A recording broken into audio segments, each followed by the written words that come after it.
Assalamualaikum warahmatullahi wabarakatuh. Selamat datang di channel Hidup Bermakna. Bersama saya Laila yang akan membagikan kisah-kisah inspiratif yang bisa memberikan makna baru dalam kehidupan Anda. Mari kita simak bersama-sama kisah ini.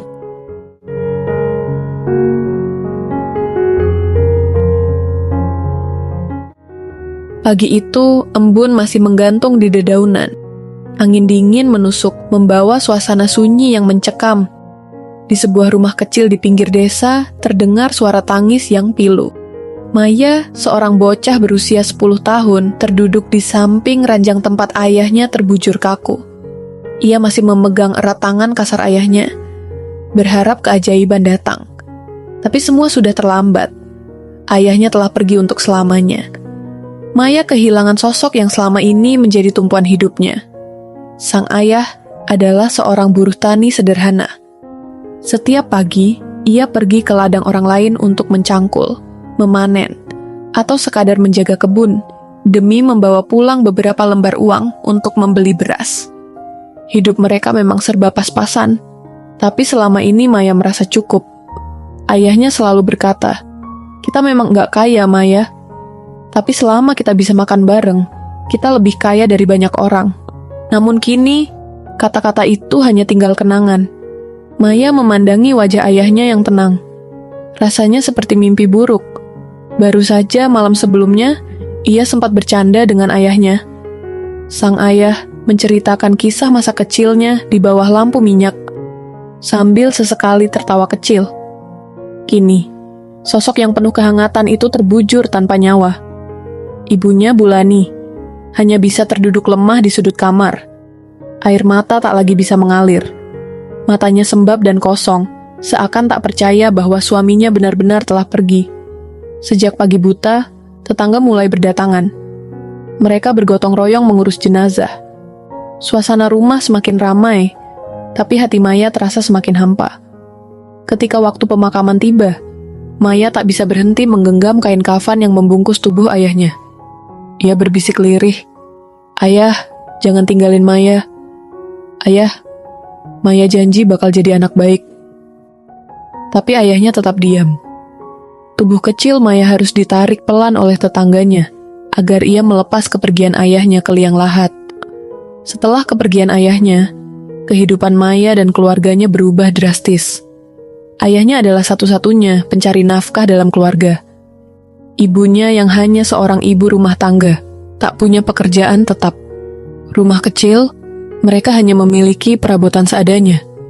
Bahkan, untuk makan sehari-hari pun, mereka mulai kesulitan. Hari-hari setelah itu terasa seperti ujian tanpa akhir. Bulani sering termenung, memikirkan cara agar mereka bisa bertahan hidup. Kadang, ia hanya duduk di depan rumah sambil menatap langit, berharap ada solusi dari semua masalah ini. Namun, Maya yang kecil dan polos mulai menunjukkan keberanian yang tak terduga. "Maya mau bantu ibu," ucap Maya suatu sore. Ia berdiri di depan ibunya sambil membawa ember kecil. "Maya, kamu masih kecil, nak. Ibu nggak mau kamu susah." Bulani memeluk anaknya erat. "Tapi kalau Maya nggak bantu, siapa lagi, Bu? Ibu nggak bisa kerja sendiri." "Maya kuat kok." Maya menatap ibunya dengan mata yang penuh keyakinan.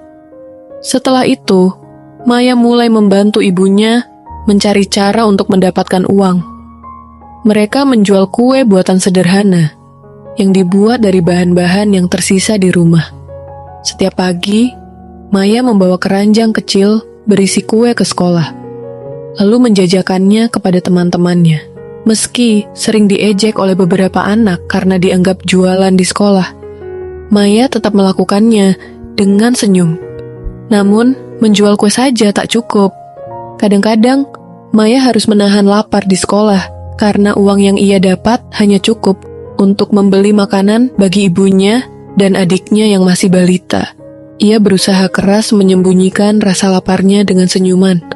Tak jarang, Maya juga harus menghadapi tatapan iba dari orang-orang di sekitarnya. Tetangganya sering berkata, "Kasihan banget Maya, kecil-kecil, udah harus mikirin keluarga." Tapi, Maya tak pernah mengeluh. Baginya, membantu ibunya adalah bentuk cinta yang bisa ia tunjukkan setelah kehilangan ayahnya. Malam-malam, Maya pun berubah. Dulu, ia selalu tidur nyenyak setelah mendengar cerita ayahnya. Kini, ia lebih sering terjaga, memikirkan bagaimana esok hari. Kadang ia menangis dalam diam, memeluk bantal kecil yang pernah dijahit oleh ayahnya. "Ayah, Maya kangen," bisiknya sambil menatap langit-langit kamar. "Maya janji, Maya gak bakal bikin ibu sedih. Maya bakal kuat, ayah." Meski kehidupannya penuh ujian, Maya tetap menunjukkan semangat yang luar biasa. Guru-gurunya di sekolah mulai memperhatikan perjuangannya. Suatu hari, Bu Ratna, guru kelasnya, memanggil Maya setelah jam sekolah selesai. "Maya, ibu tahu kamu anak yang kuat. Kamu mau cerita apa yang kamu alami di rumah?" tanya Bu Ratna lembut. Maya terdiam sejenak, lalu mulai bercerita tentang kepergian ayahnya, kondisi ibunya yang sakit-sakitan, dan bagaimana ia harus berjualan kue demi membantu keluarganya. Bu Ratna mendengarkan dengan seksama. Hatinya terenyuh mendengar cerita Maya. Setelah itu, ia mengusulkan agar Maya didaftarkan ke program bantuan sekolah untuk anak-anak kurang mampu. "Kamu anak yang pintar, Maya. Jangan sampai kamu berhenti sekolah hanya karena kesulitan hidup," kata Bu Ratna sambil mengelus kepala Maya. Dari situ, perlahan-lahan, bantuan mulai datang. Beberapa tetangga yang tahu perjuangan Maya juga ikut membantu. Ada yang memberi beras, ada pula yang membantu membeli kue dagangannya tanpa menawar. Maya merasa sedikit lega, meski ia tahu perjuangannya masih panjang. Setiap kali Maya merasa lelah, ia selalu mengingat kata-kata ayahnya. "Jangan pernah menyerah, Maya. Hidup memang enggak selalu mudah. Tapi kamu harus percaya, Tuhan pasti kasih jalan." Kata-kata itu menjadi penguat bagi Maya di tengah segala kesulitan yang ia hadapi. Hari demi hari, Maya semakin tumbuh menjadi anak yang mandiri. Meski masih kecil, ia mampu memikul beban yang seharusnya tak perlu ia tanggung. Ia belajar untuk tak hanya menjadi tulang punggung keluarga, tapi juga menjadi penopang semangat bagi ibunya yang mulai bangkit dari keterpurukan. Dan malam itu, di tengah keheningan, Maya kembali berdoa di sisi ranjangnya. "Ayah, Maya nggak tahu apa Maya bisa terus sekuat ini. Tapi Maya janji, Maya bakal jaga keluarga kita. Maya nggak bakal menyerah, Ayah," katanya lirih, sebelum akhirnya tertidur dalam pelukan doa yang ia panjatkan untuk keluarganya. Pagi itu, Maya terbangun lebih awal dari biasanya. Hari masih gelap, tetapi ia sudah duduk di teras rumah kecilnya, memikirkan apa yang harus dilakukan untuk membantu ibunya. Suara kokok ayam di kejauhan menjadi satu-satunya irama yang menemani pikirannya. Sejak ayahnya tiada, Maya merasa waktu bergerak lebih cepat. Rutinitas barunya dimulai dari membantu ibunya memasak kue untuk dijual, mengurus adik kecilnya yang baru berusia 2 tahun, hingga pergi ke sekolah dengan langkah kaki yang kadang terasa berat. Namun, pagi itu ia merasa berbeda. Ada secercah harapan yang perlahan tumbuh dalam dirinya. Hari itu, Maya membawa beberapa kue lebih banyak dari biasanya. Ia bertekad untuk mencoba menawarkan dagangannya di tempat lain setelah pulang sekolah. Bukannya takut lelah, ia justru merasa ada semangat yang membakar hatinya. Ketika sampai di sekolah, ia menyadari sesuatu. Dagangannya mulai dilirik teman-teman yang sebelumnya hanya mengejek. Salah seorang teman sekelasnya Wulan tiba-tiba menghampirinya di depan kelas. "Maya, kuemu enak banget yang kemarin. Aku mau beli lagi ya," kata Wulan sambil tersenyum. Maya tertegun, tak percaya bahwa teman yang dulu sering memandang sebelah mata kini justru jadi pembeli setianya. "Beneran, Wulan? Makasih ya, aku bawain banyak hari ini," jawab Maya sambil tersenyum lebar. Tak lama setelah itu, Maya mulai merasakan perubahan kecil. Beberapa guru juga membeli kue darinya, bahkan memuji rasa dan kesederhanaannya. Bagi Maya, pujian itu bukan hanya soal rasa, tetapi juga menjadi penyemangat yang menghapus rasa lelahnya. Sore harinya, Maya memutuskan untuk membawa sisa dagangannya ke pasar. Tempat itu selalu ramai oleh orang-orang yang berlalu lalang. Dan Ia merasa inilah saat yang tepat untuk mencoba peruntungan baru. Dengan membawa keranjang kecil di tangannya, Maya berjalan menyusuri gang sempit menuju pasar. Hatinya berdebar-debar. Di satu sisi, ia ingin kue-kue itu cepat laku. Tetapi di sisi lain, ia takut ditolak oleh para pedagang atau pembeli di sana. Sesampainya di pasar, Maya berdiri di salah satu sudut yang agak sepi. Ia meletakkan keranjang kecilnya di atas sebuah kotak kayu bekas. Kuenya enak, murah, serunya dengan suara kecil, namun tidak ada yang menghampiri. Waktu terus berjalan dan Maya mulai merasa cemas. Ia berpikir, mungkin orang-orang di pasar ini tidak tertarik dengan dagangannya. Tapi ia tidak menyerah. Dengan penuh keberanian, ia mulai mendekati beberapa orang. "Bu, beli kue ini ya. Rasanya enak," ujarnya sambil tersenyum kepada seorang ibu-ibu yang sedang membawa belanjaan. Ibu itu tertegun sejenak lalu melihat wajah polos Maya. "Berapa satu bijinya, Nak?" tanyanya. "Rp1.000 aja, Bu." Setelah membeli satu, ibu itu memuji rasa kuenya dan memutuskannya membeli lebih banyak. Pelan-pelan, dagangan Maya mulai habis. Saat pulang ke rumah, wajahnya berseri-seri. Meski masih tersisa beberapa kue, ia merasa berhasil melewati tantangan baru. Saat menyerahkan uang hasil jualannya kepada ibunya, Bulani tak bisa menahan air mata. "Maya, kamu bikin ibu bangga, Nak. Tapi jangan terlalu capek ya," kata ibunya sambil mengelus kepala Maya. Namun, perjuangan Maya tak selalu mulus. Pada suatu hari, ketika ia sedang menjajakan dagangannya di pasar, tiba-tiba seorang pedagang laki-laki yang lebih tua menghampirinya dengan wajah marah. Kamu nggak boleh jualan di sini. Ini tempat saya. Jangan ganggu rejeki orang," bentak pedagang itu.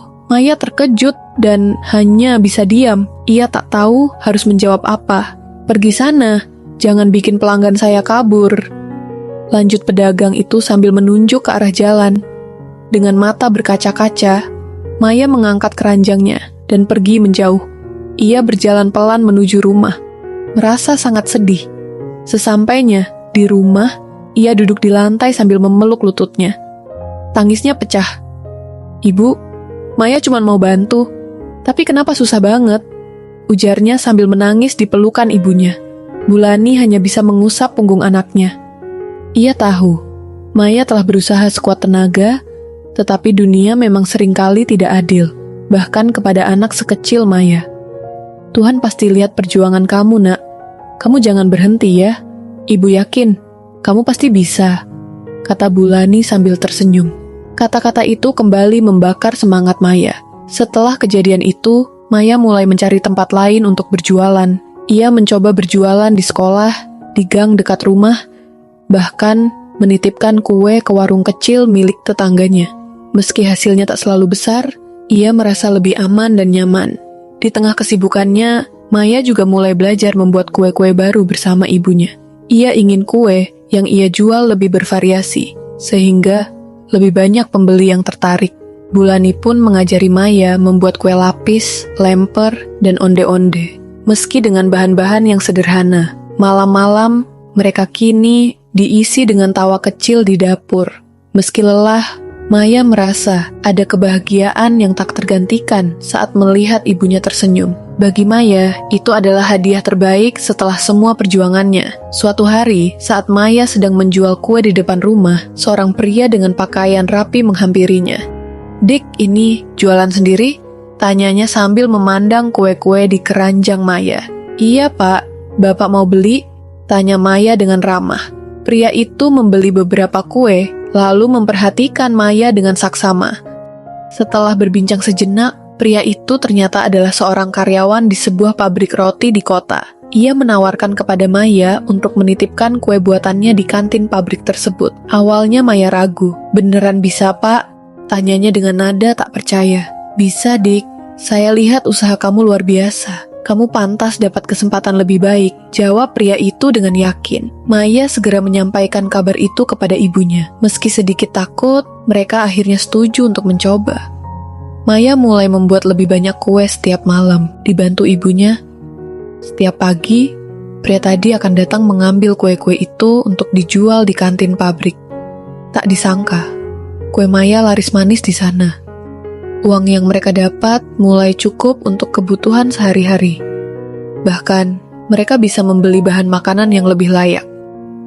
Maya merasa Tuhan benar-benar memberikan jalan keluar setelah semua kesulitan yang ia hadapi. Hari-hari Maya semakin sibuk, tetapi ia tetap merasa bahagia. Ia mulai belajar mengatur waktunya dengan baik agar tetap bisa sekolah, membantu ibunya, dan merawat adik kecilnya. Meski kadang merasa lelah, Maya selalu mengingat kata-kata ibunya. Jangan pernah menyerah, nak. Kita pasti bisa.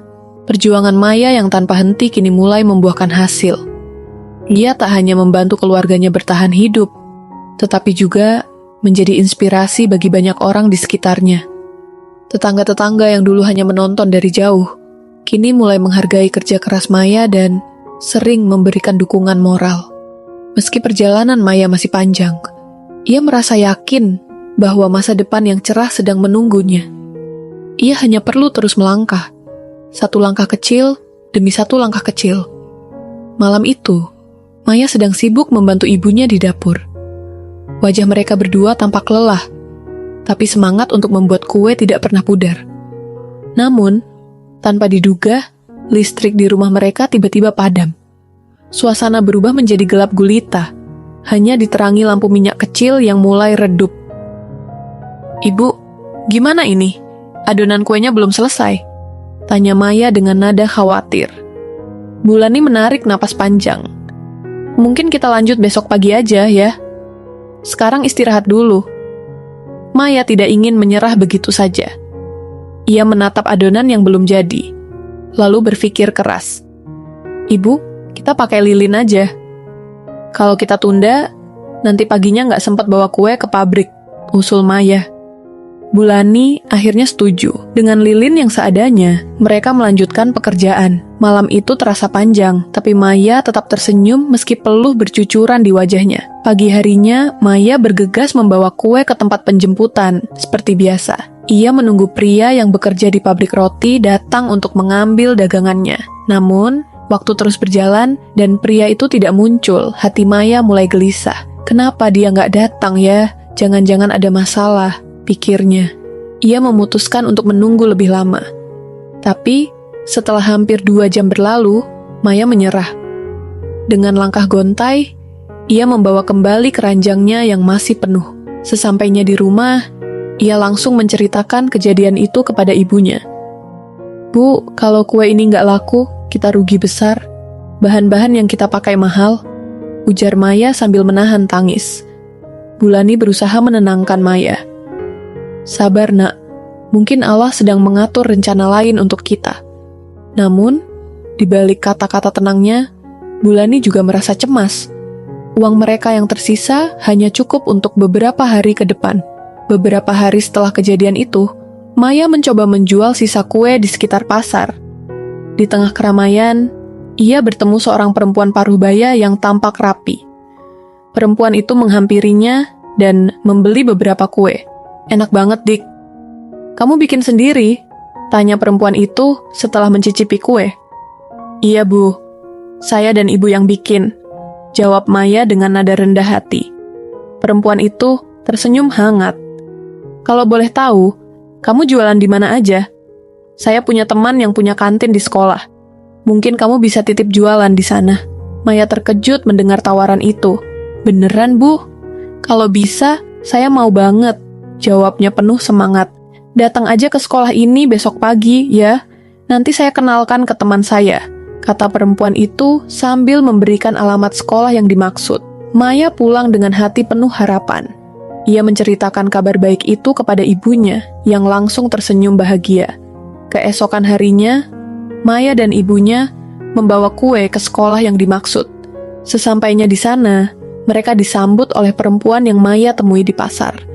Namanya Bu Rina, seorang guru di sekolah itu.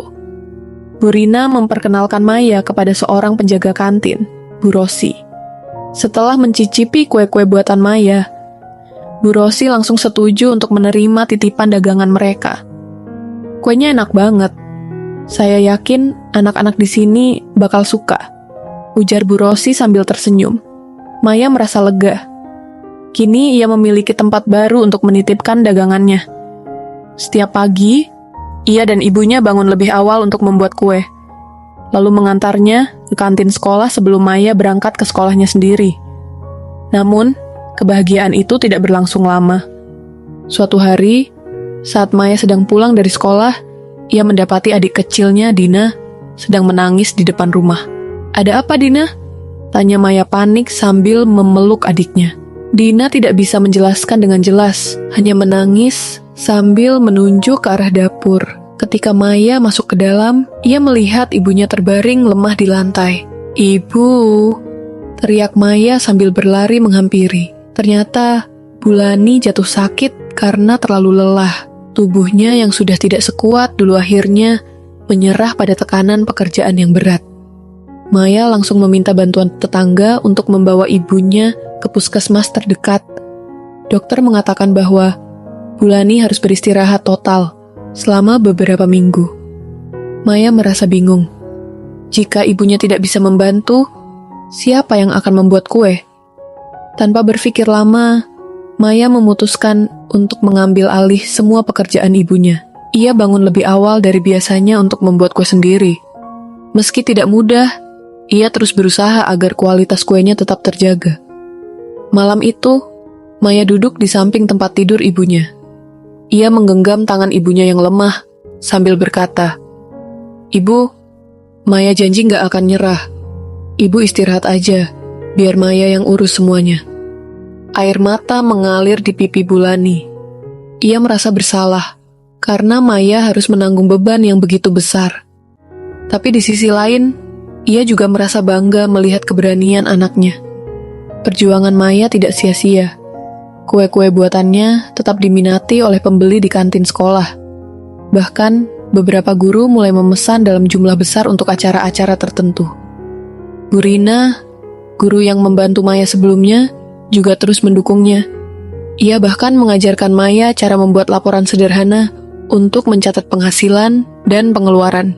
Dengan bimbingan itu, Maya mulai belajar mengelola usahanya dengan lebih baik.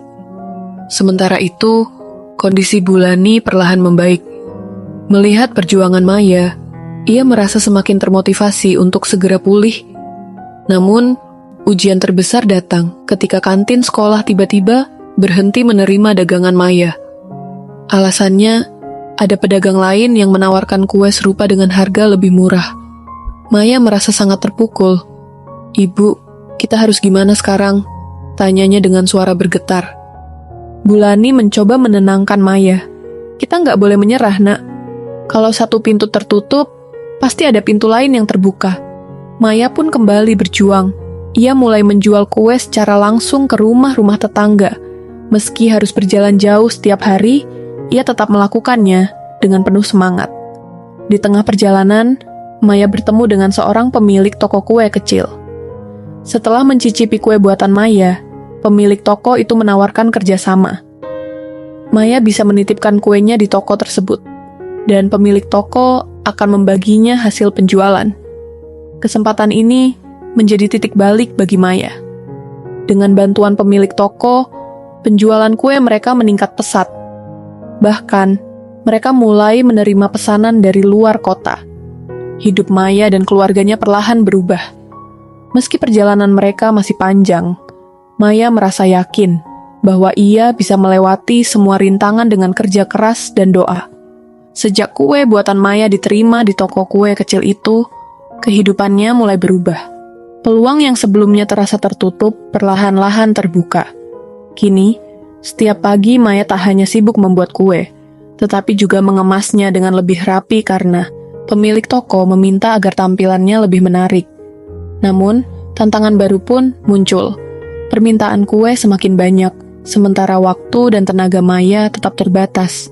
Ia mulai merasa kelelahan, terutama karena harus membagi waktu antara sekolah, membantu ibunya, dan memenuhi pesanan. "Ibu, gimana kalau kita ajak Bu Mira bantu bikin kue? Kan dia dulu sering bantu waktu kita masih titip jualan di pasar," ujar Maya sambil menyeruput teh hangat setelah seharian bekerja. Bulani yang kini sudah lebih sehat setuju dengan ide itu. Boleh nak, tapi pastikan juga kita bisa bayar tenaganya walau sedikit.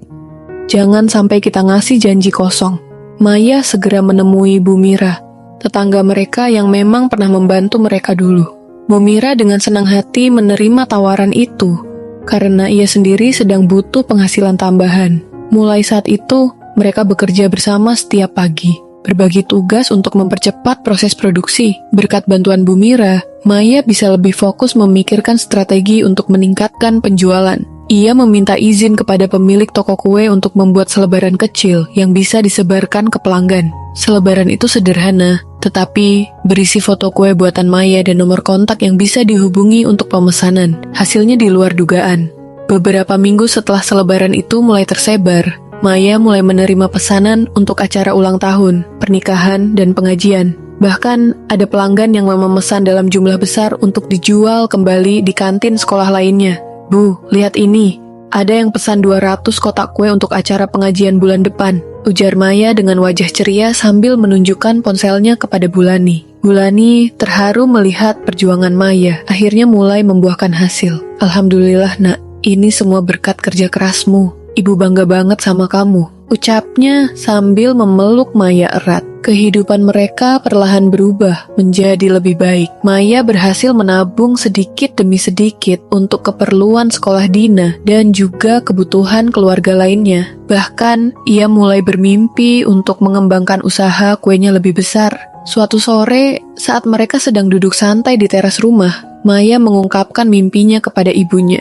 Ibu, Maya pengen suatu hari nanti punya toko kue sendiri. Biar kita nggak cuma bergantung sama toko orang lain, katanya penuh semangat. Bulani tersenyum lembut.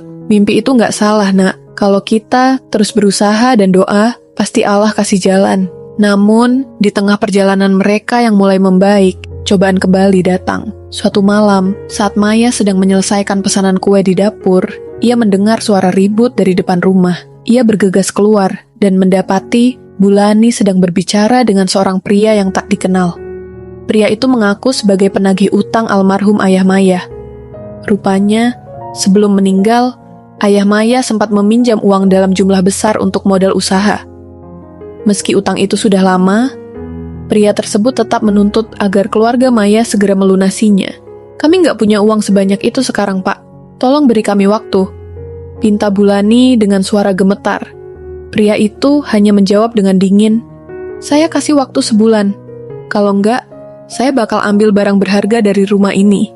Setelah pria itu pergi, Maya memeluk ibunya yang tampak sangat terpukul. "Ibu, jangan khawatir.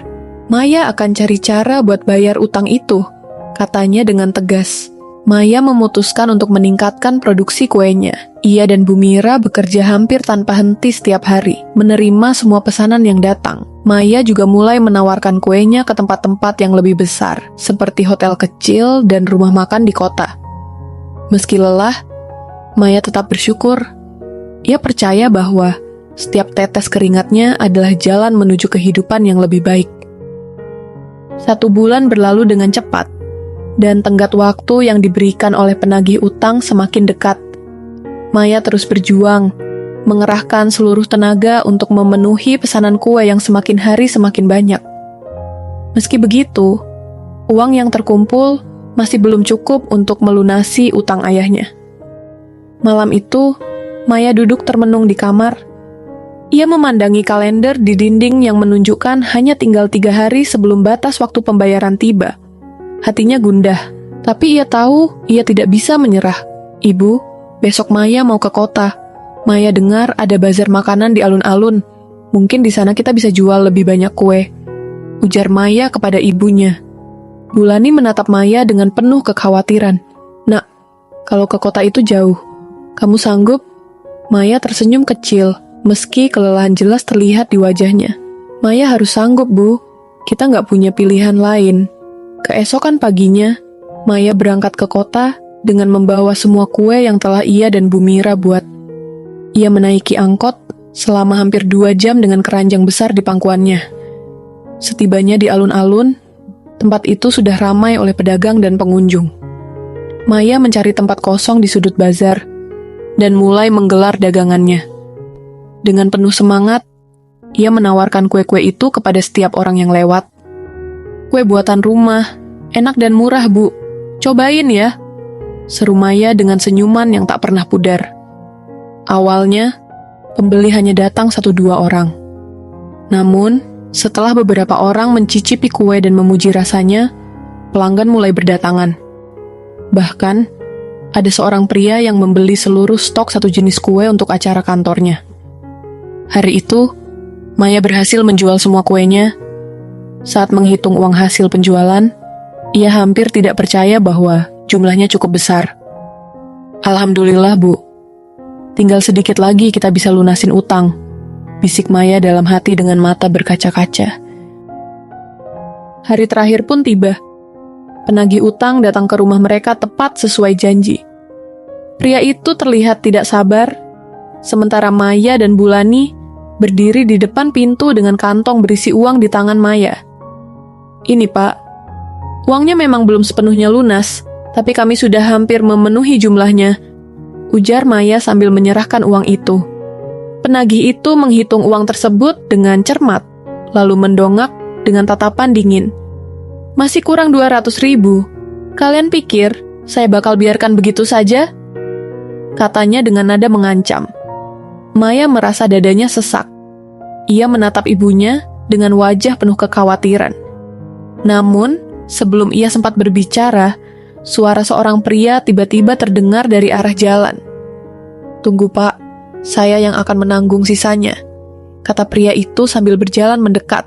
Maya dan Bulani terkejut melihat bahwa pria itu adalah pemilik toko kue tempat Maya menitipkan dagangannya.